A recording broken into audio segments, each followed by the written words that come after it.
Okay, welcome to the Vitamin P Coaching Podcast. Happy Friday. Hope you're doing well. Hope you've had a good week, and I wish you a great weekend ahead. It's been a while. It feels like I've missed being able to do this podcast, but I'm excited to be able to record today's one. And there's lots that's going to go into this one. So I'm gonna share some stuff from recent coaching conversations, some other things that I'm learning and paying attention to, but also from my weekend in Nashville, where I spent the weekend with Marshall Goldsmith, Ron Carucci, and the 2025 Forefront group. And I'm still trying to process what I've learned and who I'm becoming because of what happened that weekend. But I just thought I'd give a couple of kind of insights and kind of things that I'm taking away for now that I think you might find interesting. So this episode might go on a little bit longer than normal, but it's probably because there's a lot of things I picked up from my journal that I'm going to talk through. So one is just 3, 4, 5 days away from Jack, who's 6 months old now, was the first time I've been away for that length of time when he's at the stage he's at now. So when he was just over a couple of weeks old, I was doing a leadership offsite in Kildare in the Republic of Ireland. And that was probably easier than this trip away. And I think the reason is because then in November, he wasn't as interactive. He wasn't as like giving back. He wasn't smiling when I entered the room or talking or trying to talk. And there was less from him. So he slept a lot. He woke up fed from Katie and all that kind of stuff. So this felt very different. And when you are distant from people like that you love, it's difficult. And FaceTiming him one of the mornings, I got upset. But it's also because I had a call 2 hours before that call with Jack. You'd swear he was able to talk himself. It's not. Katie held the phone. I just got to see him and talk to him. I got a call from the daughter of my 98-year-old friend, Mary. She was 98 on the 31st of March, and she was really ill and in hospital. And the daughter, Anne, wanted to put me on speaker so that I could talk to Mary and speak to her. And my sense is that it was because she was very ill and potentially kind of passing away. And so within those two calls, I had the shortness of life and also the start of life. And that stretched my heart a lot. And it makes me appreciate more often, not always, more often, how precious life is and how just some of the experiences of life are just such a gift and that it's short. And one of the ways that I celebrated this while in Nashville was teaching one of the guys, Jake, how to tumble on the floor. And we take ourselves and life and our work very seriously. And it's fine to take work seriously, but it's also probably useful to have a little bit of fun along the way. And so being able to celebrate life in that way, through tumbling, through moments, through smiling at strangers, through conversations with strangers, like the guy in the shop that made us salad. I mean, it was very opening for my heart. Not easy. I cried more that weekend than I have done in a long time. And I also think that that's okay to be able to say. And when I got home, so I have two therapists at the moment. One is kind of talk therapy, who I'll actually be going to today. And then I'm also seeing a somatic therapist, but also, so she's somatic and gestalt.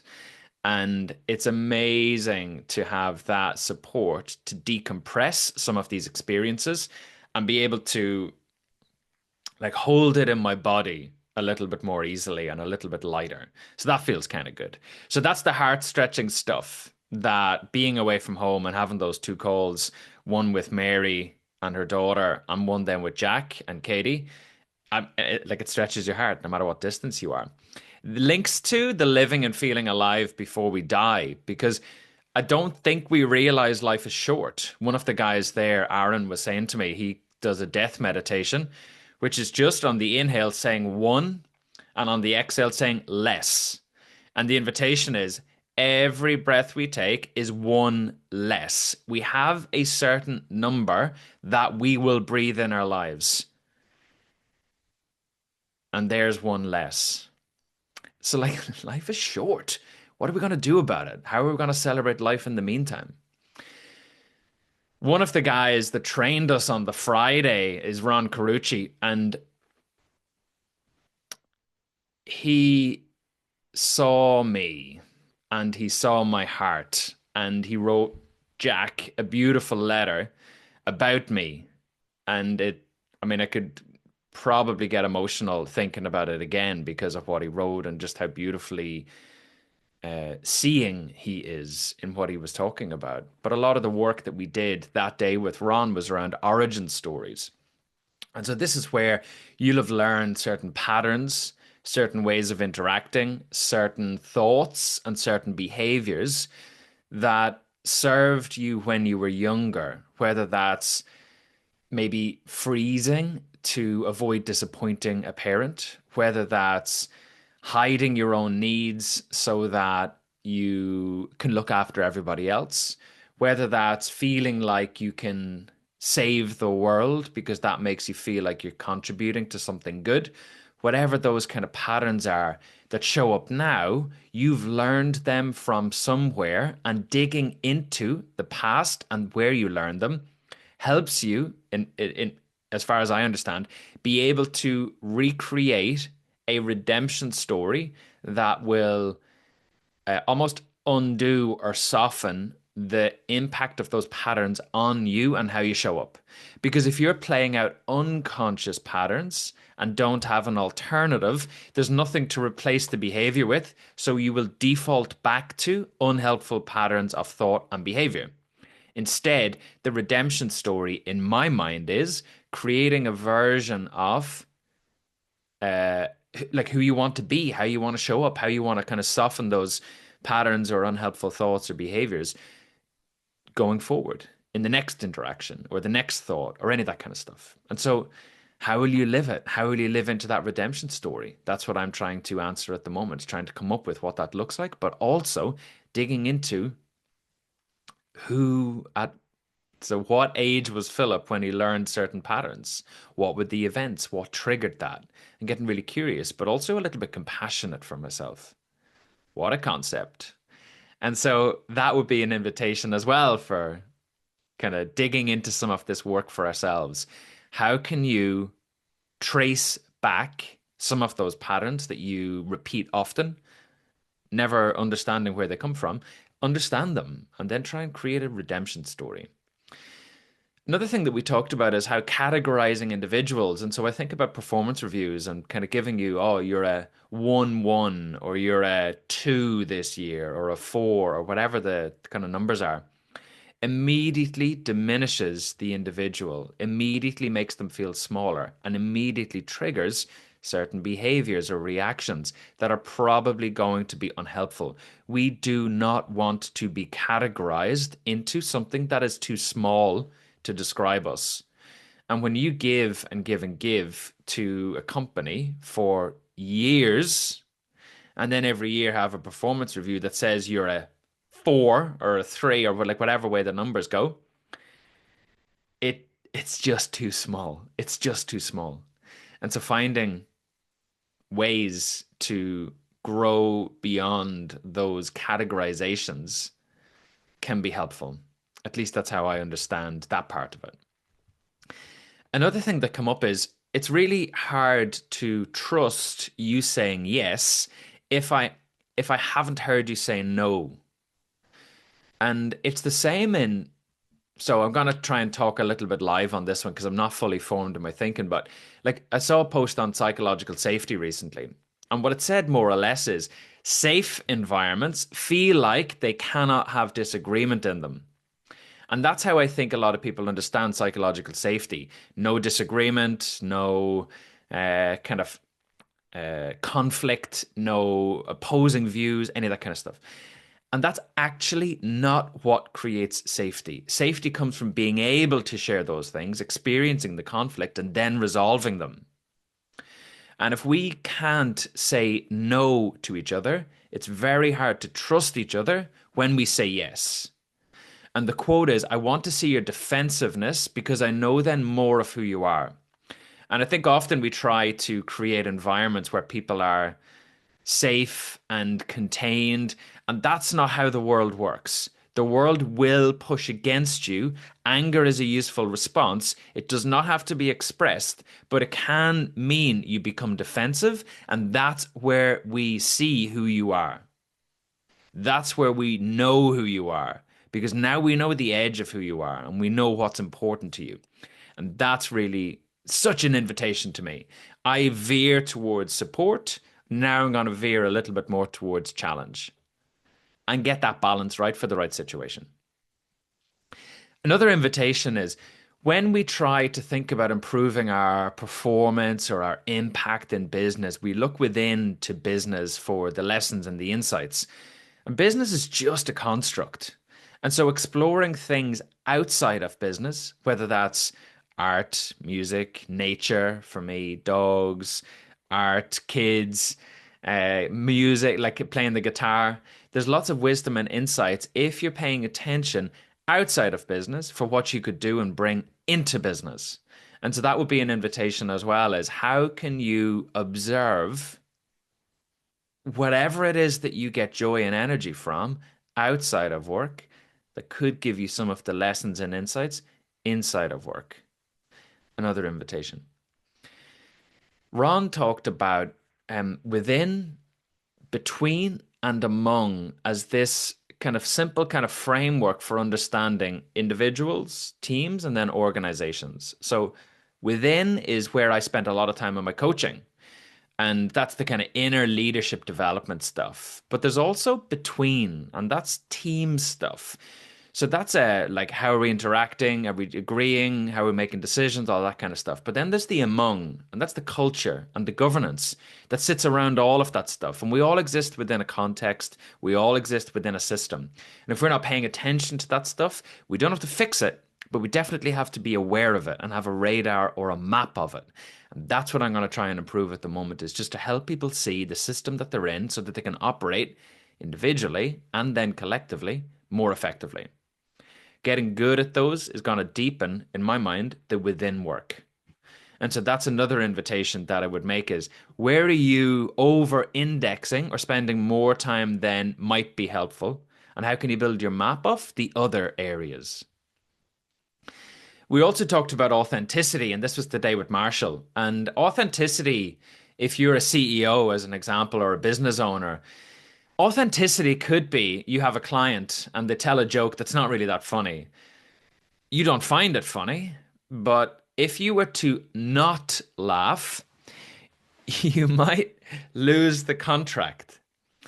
And so what Marshall talked about is professional authenticity. And this is where you might have to flex a little bit what you do and how you do it for the environment that you're in, for the context and situation that you're in.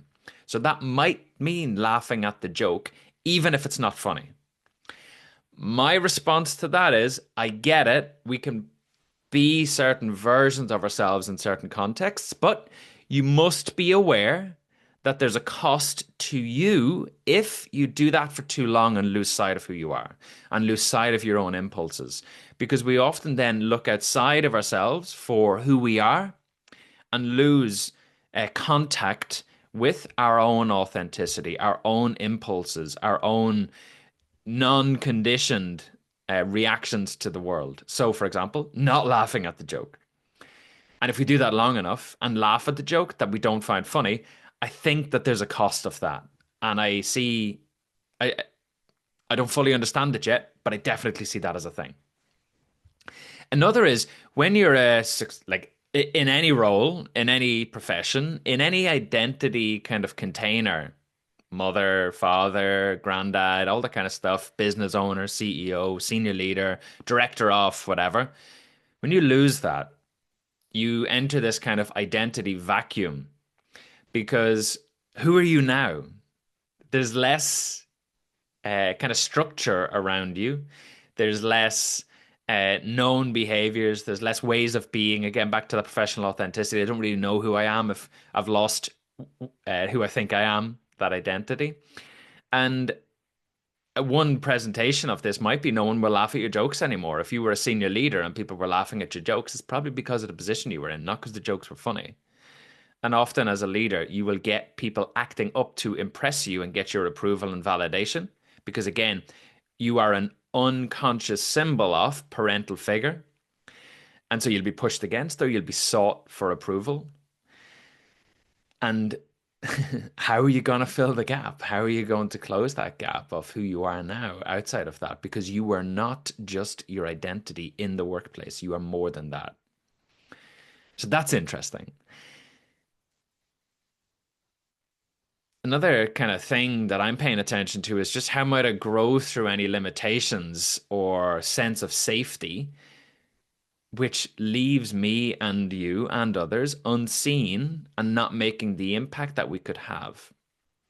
So often I think that there's stories or patterns or reactions, like I talked about earlier on in the origin story, where we lose the uh, like impulse to grow through any of those limitations or kind of like fight, flight, freeze responses to threat from growing, from stretching, from developing ourselves beyond those things. And I'm always reminded of, I think it's the Dalai Lama's quote, which is joy arises from self-transcendence. And I'm deliberately saying it that way because it's an ending of trance, which is a story or belief. And joy is that playfulness beyond the container that we then can kind of dance and tumble and float around in. And I think I experience joy because of the pushing against containers and beliefs. But I also recognize that that can be confronting for people because clinging to those containers creates safety. That's not a bad thing. But when you meet somebody, and I'm using me as an example, when you meet somebody like me who doesn't really hold onto those containers too tightly, it's confronting because it asks of you, why are you clinging to this? And that's challenging because, again, if who I am is what I have or what I hold on to, and what I have is gone, then who am I?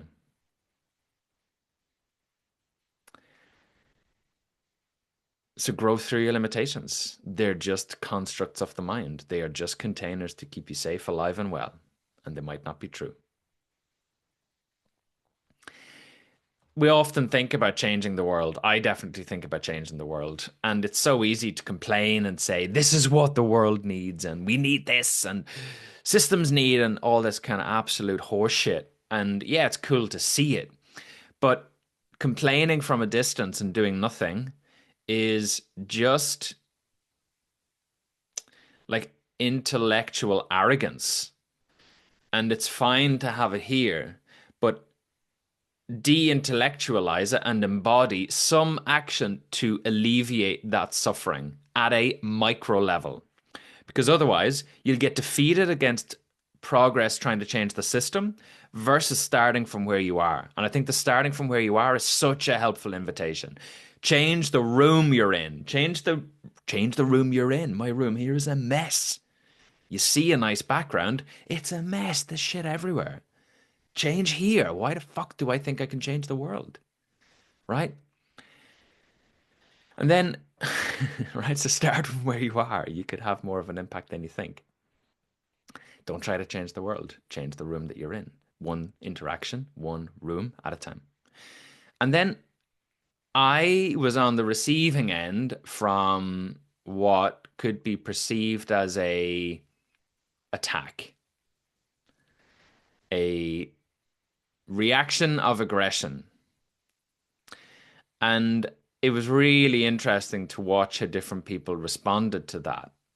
And we forget that we are animals and we are built to be in packs. And so when you experience a threat or a perceived attack, because really we don't get attacked, but our nervous system takes certain things as attacks or perceived attacks, who is helping you co-regulate? So if an animal is attacked, it'll run back to the herd. The herd surround it, comfort it, co-regulate with it to help it kind of alleviate and shake off some of those emotions.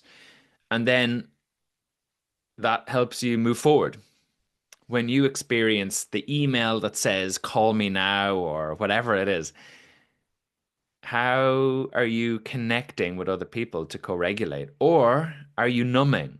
Are you like drinking, taking drugs, doing any kind of distraction with phone, like any of those kind of like numbing behaviors or habits that are distracting us and feel like they're co-regulating, but they're actually not alleviating some of the buildup of like energy in your system. And so that would be an invitation is who can you surround yourself with when those things happen, or how can you get curious about it so that you with groups more often? Because that's going to be really powerful. Where does it happen for you? Does it? If not, create it. And that's it for today. Hopefully interesting, hopefully helpful, hopefully I pressed record. Oh my, I did. And I wish you a great weekend ahead. We'll talk soon.